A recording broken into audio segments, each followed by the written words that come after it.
अध्यात्म विज्ञान कोई धर्म या संप्रदाय नहीं है, ये स्पिरिचुअल साइंस है जो कुदरत के कानून पर आधारित है। ये विज्ञान पूरे ब्रह्मांड के सभी रहस्यों को उजागर करता है और जीवन के सभी पहलुओं को समझने के लिए एक नई दृष्टि देता है। इसी को आर्ट ऑफ विजन कहते हैं, दुनिया को देखने की एक नई दृष्टि, जो अध्यात्म विज्ञानी परम पूज्य स्वामी श्री कमलेशानंद जी के निर्देशन में सनातन सत्य का अनुसंधान कर हमारे जीवन को प्रकाशित करे। जय सच्चिदानंद। ફિલોસોફીનું ગુજરાતી થાય તત્વજ્ઞાન અને ધર્મ એટલે કે ફોર્મેટ. આપણે ફિલોસોફીની વાત કરીએ છીએ. શેની કરીએ છીએ? તત્વજ્ઞાન. તત્વજ્ઞાન ક્યારેય બદલાય એક જ હોય, સર્વકાળ માટે. અને ધર્મ, રિચ્યુઅલ્સ એ બધું બદલાયા કરે. આપણે બધા ફિલોસોફીને ભૂલી ગયા છે. ધર્મ તો છે. મહાન પુરુષોની વિશેષતા એ હોય કે ક્યારેય પોતે પ્રત્યક્ષ રૂપે પોતાની હાજરીમાં પોતાના મન વચન કાયા, જેને આપણે પોતાના મન વચન કાયા જેને આપણે પ્લેયર કહીએ છીએ. શું કહીએ છીએ? પ્લેયર એટલે પ્રોગ્રામને પ્રોજેક્ટ કરવાનું ઇન્સ્ટ્રુમેન્ટ. શું કહેવાય? પ્રોગ્રામને પ્રોજેક્ટ કરવાનું ઇન્સ્ટ્રુમેન્ટ. જેમાં મોબાઈલ છે એને પ્લેયર કહેવાય. શું કહેવાય? પછી એમાંથી તમારે જે પ્લે કરવું હોય તે થઈ શકે, પણ પ્લેયરની ભૂલ ના હોતી હોય અને પ્લેયરની ફ્રીડમ ના હોય. કે હોય ભૂલે ના હોય અને ફ્રીડમ. વેલ્યુ પ્રોગ્રામની કે પ્લેયરની? પ્રોગ્રામ. એટલે કોઈ પણ દિવસ 63 સલાખા પુરુષોમાંથી એક પણ પુરુષ પોતાના મન વચન કાયાની સ્થાપના ના કરે. કારણ કે શક્તિ જુદી અને પ્લેયર જુદો. પ્લેયર દુનિયામાં બધાનું કોમન હોય. કેવું હોય? પણ પ્રોગ્રામ બધાના એકનો ચક્રવર્તીનો પ્રોગ્રામ હોય, એકનો તીર્થંકરનો હોય, એકનો વાસુદેવનો હોય, એકનો પ્રતિવાસુદેવનો હોય, એકનો બિઝનેસનો હોય, એકનો ચાર્ટર્ડ એકાઉન્ટન્ટ, લોયર, બધા પ્રોગ્રામ અલગ અલગ હોય. પણ પ્લેયર ને પ્લેયરનું ક્રિએટર, ઓપરેટર, ડિસ્ટ્રોયર કોણ છે? પણ પ્રોગ્રામ એ તમારો પોતાનો છે. યસ કે નો? યસ. એટલે પ્લેયરની વેલ્યુ જ્યાં સુધી પ્રોગ્રામ પ્લે કરે છે ત્યાં સુધી હોય. બોલતા નથી. પછી પ્લેયર શું કરીએ? આપણે શું કરીએ? બાળી નાખવાનું. એટલે અંતે પ્લેયર દ્વારા જે પ્રોગ્રામ પ્લે થયો એની વેલ્યુ ને બોલતા નથી. મહાવીરને આપણે મહાવીર કહીએ, કૃષ્ણને આપણે કૃષ્ણ કહીએ, એ ગીતા દ્વારા ને પ્લેયર દ્વારા નહીં, પ્લેયર દ્વારા ગીતા વ્યક્ત થઈને અંતે કિંમત તો બધી ગીતાની જ રહેવાની ને. ગીતાની, ગીતાના શબ્દોની, એના મિનિંગની મર્મની રહેવાની ને. સમજાય છે કે નહીં? દરેક સમયમાં જ્ઞાનની કિંમત હતી. સતયુગની વાત કરો. આ કળિયુગમાં પ્લેયરની કિંમત થઈ. હું ડોક્ટર, હું ચાર્ટર્ડ એકાઉન્ટન્ટ, હું એન્જિનિયર, હું લોયર, ખ્યાલ હું ગુરુ. સમજાય છે? એટલે લોકોને વિજ્ઞાન ખબર ના પડે. મારો કહેવાનો મતલબ શું કહું છું? એનાથી વિજ્ઞાન ખબર ના પડે. પ્લેયર અને પ્રોગ્રામ જુદી વસ્તુ છે. પ્લેયરનો ક્રિએટર, ઓપરેટર, ડિસ્ટ્રોયર કુદરત જ જોવાની. તમારો એક શ્વાસ વધઘટ કરવાની સ્વતંત્રતા લેવાની નથી. વધઘટ તો સેકન્ડરી મેટર છે. લઈ પણ ના આપો. જો તમે પોતે તમારી મરજીથી શ્વાસ લેતા હો તો રાતે હું કેવી રીતે આવે? રાતે કોણ લે? એટલે પ્લેયર પાસે કોઈ ફ્રેન્ડ નથી. તમે જો અહીંયા ખોરાક નાખો છો, પાછળ કરવાનું તમે રાખો છો. અમારે લોહી બનાવવાનું, પગથી માથા સુધી લોહી ફેરવવાનું તમે ધ્યાન રાખો છો. પ્લેયરનું ક્રિએટર, ઓપરેટર, ડિસ્ટ્રોયર કુદરત જ હોય. એને હવા પાણી કોણ આપે? કુદરત જ આપે. અને કર્મ ભોગવાના સંજોગો પણ બને. સંજોગો પાછળ શું જવાબદાર છે? પ્રોગ્રામ. શું જવાબદાર છે? પ્રોગ્રામ કેવો ક્વોલિટીનો હોય કે જેથી પ્લેયર સારું કામ કરે. યસ કે નો? રામ અને રાવણ પ્લેયર જુદું હતું, પ્રોગ્રામ આ તમને એટલા માટે સમજાવું છું કે તમારા મગજમાંથી ભ્રાંતિ કાઢો. હંમેશા વેલ્યુ પરમાત્માની હોય. દાદા ભગવાને પણ લાખ વખત કીધું હશે, કરોડ વખત કીધું હશે કે આ દેખાય છે દાદા ભગવાન નોય નોય ને નોય. યસ કે નો? એક બે વખત કીધું. મય જ્ઞાન દર્શન રૂપે ચારિત્ર રૂપે પ્રગટ થયા છે એ દાદા ભગવાન. આ તો એમ પટેલ છે, વાદળના પટેલ, અને કાલે લોકો એને વાળી નાખશે. યસ કે નો? એ દાદા ભગવાન જે જ્ઞાન દર્શન ચારિત્ર વાળા છે, જેને જન્મ જીવન મૃત્યુ છે જ નહીં, એ દાદા ભગવાન છે. અને એ બધા તમારી મય પણ છે એવું કીધું, બોલતા નથી. તમારી મય અવ્યક્ત છે, અમારામાં આ કીધું છે કે બીજું કઈ? પણ એ અંદરની વાત છે કે બહારની? એ પ્લેયરની વાત છે કે દશાની? હવે ક્યાં પ્લેયર અને ક્યાં પ્લેયર ને દશા હોય? પ્લેયર ને ટાઇટલ હોય, દશા હોય. હું ચાર્ટર્ડ એકાઉન્ટન્ટ છું તો એ તો પ્રોગ્રામ છે, અને પ્લેયર ને ટાઇટલ બોલે છે ક્યાં ચાર્ટર્ડ એકાઉન્ટન્ટ? યસ કે નો? હું રાજા છું તો રાજાનું ટાઇટલ કોણ હોય? પ્લેયર ને. પણ પ્રોગ્રામ કોનો છે? એ તો પોતાનો છે. એ પ્લેયર નો પ્લેયર એ તો પ્લે કરવાનું છે, ડ્રામા સ્ક્રિપ્ટ તૈયાર છે. યસ કે નો? યસ. બોલો.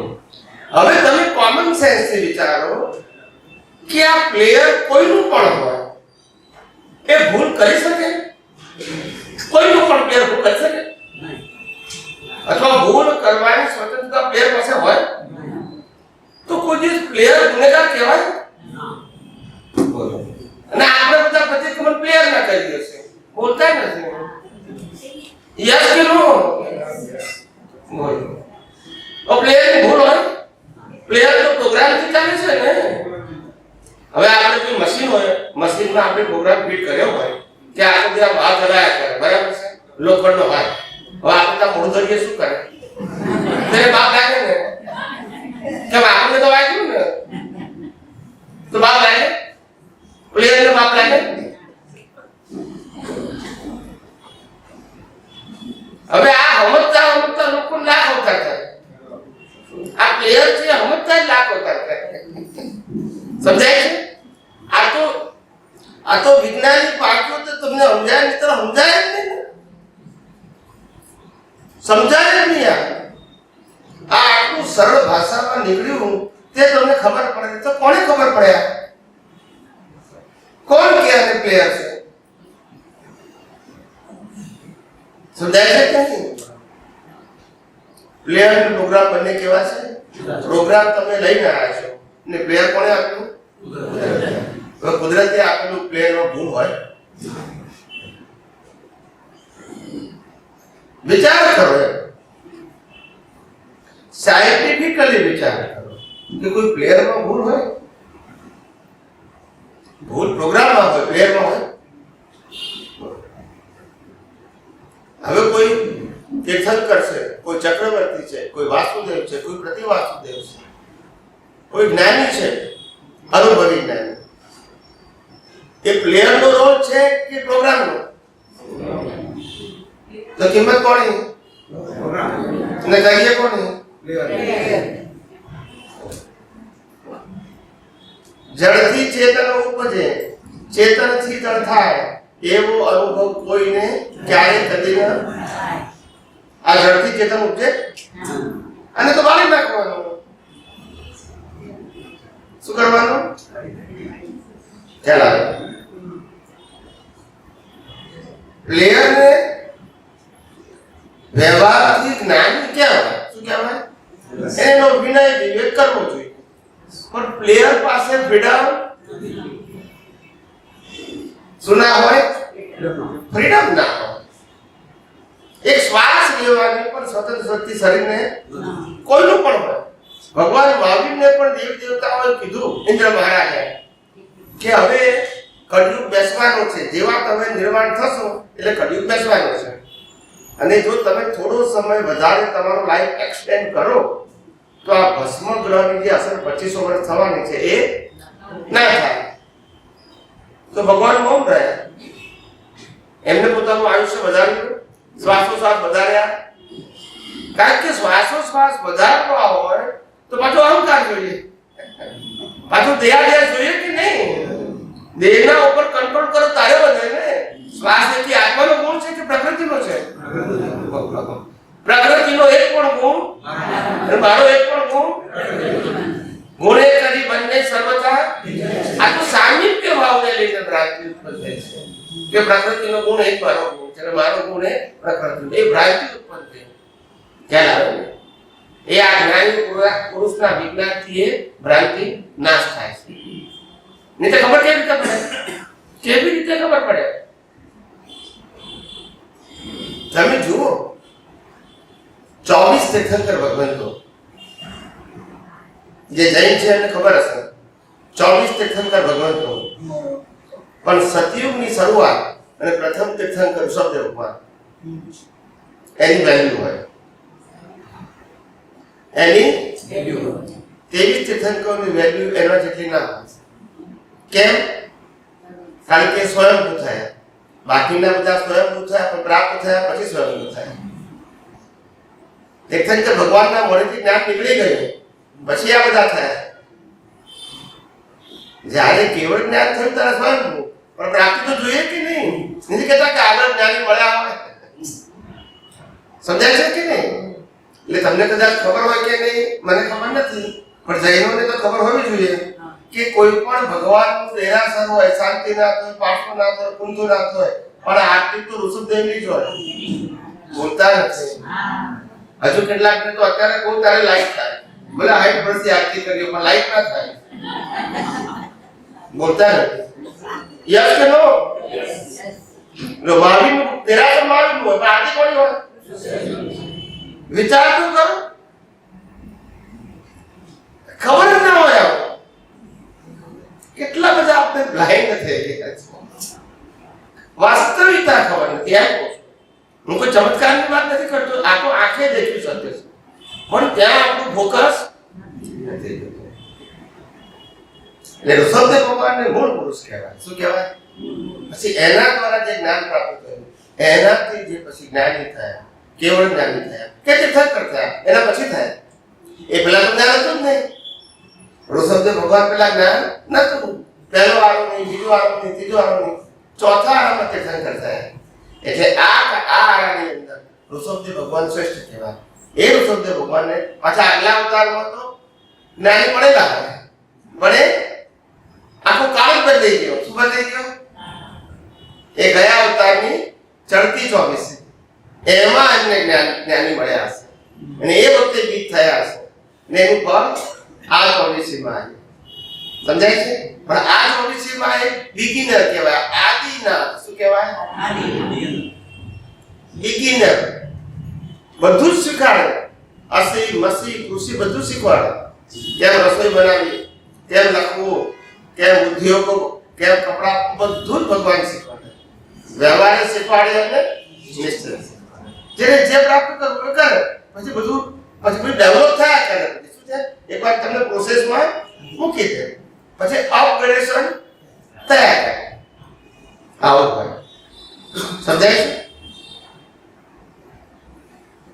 એટલે સાયન્સ અને ટેકનોલોજી. ટેકનોલોજી અપગ્રેડ થાય, સાયન્સ અપગ્રેડ ના થાય.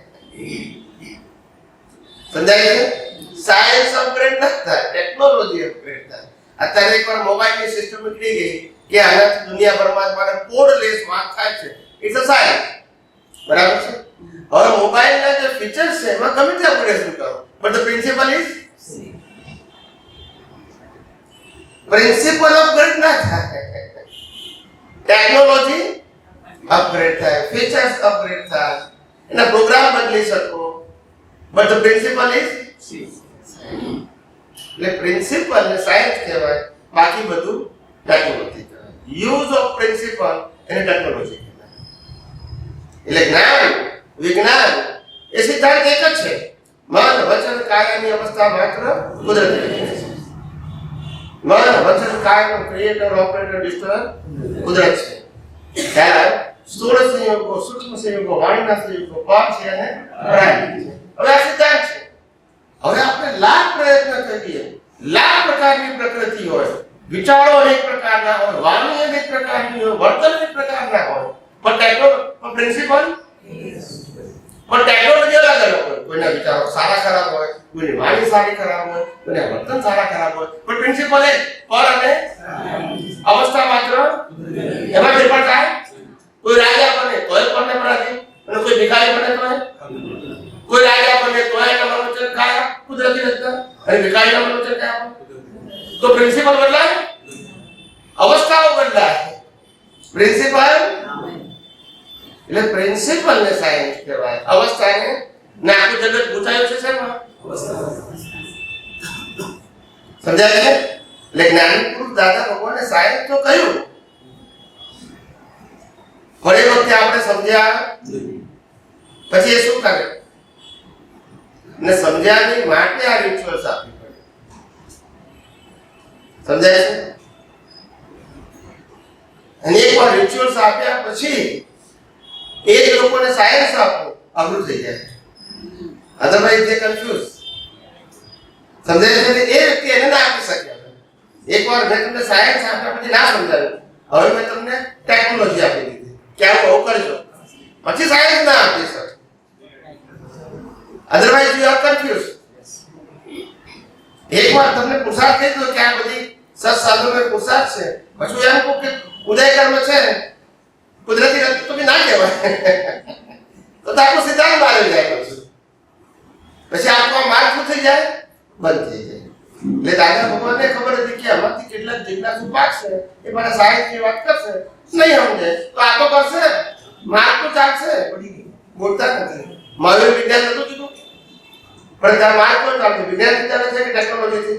ટેકનોલોજી. ટેકનોલોજી બદલાયા કરે. આજે કંઈક આમ પ્રતિક્રમણ કરો, આજે આમ સમય કરો, આજે આમ આરતી કરો, આજે ઉપવાસ આમ કરો. ખ્યાલ આવી ગયો?